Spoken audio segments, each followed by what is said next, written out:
So for every system of people, you have values, beliefs that I spoke on. Basically, within the system, is to ask the question to yourself: is this helping me and the collective?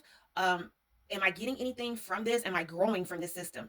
If any answer is no, you should have the right to speak up and question it. But what happens when people question certain things? People don't want to hear the truth. We don't want you trying to fix this broken system. I'm benefiting from this. These people are not smart enough to understand, or they're too scared to even get away from this. So I don't want you messing this up. It benefits me. I am the monopoly. I am the dictator. I am the ruler. I am the husband of the house.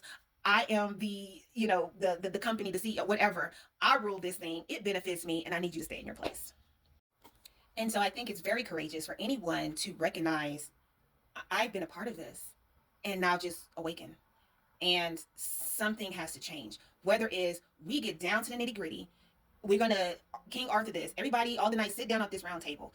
We got to get honest with ourselves, and we got to get honest with each other, and we are gonna have to really redo this thing, and we got to call ourselves out on it. We have to be accountable. We have to say we have to do better and actually believe in it, not just market it, or use someone else's pain as a marketing tool for capitalism. See, that's dark. That's a broken system to me, because only one person is going to benefit. It's not going to benefit the group.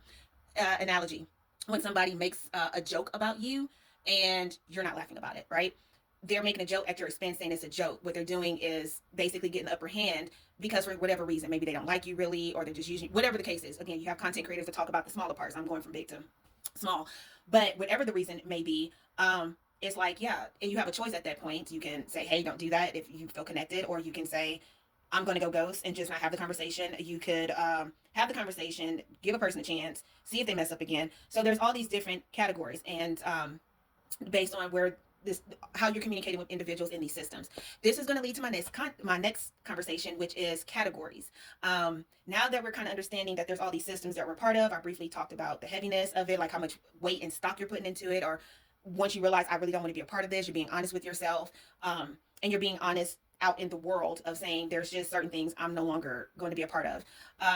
Now we get to understand categories. I believe that everyone is also in categories. So I see a lot of arguing and back and forth that, well, I believe in this. Well, no, you should believe in this. And people from their own perspective. I call it a television show. I feel like we all have certain television shows. We're all tuned into one show at the same time, and it connects us. And then we switch the channel. Somebody's watching this. Somebody cut off the TV, and then we don't connect because now we're not watching the same TV show. I feel like we're all playing our own TV show in our head. And when we are in contact with each other, we bond off of similar television, whether it's comedy, horror, whatever. But then someone else decides I want to watch a foreign film, and somebody else says I want to watch football, and there's this big conflict because of the value and the stock that they put into whatever they are interested in, believe in, value, what have you. And so next I wanted to talk about the categories of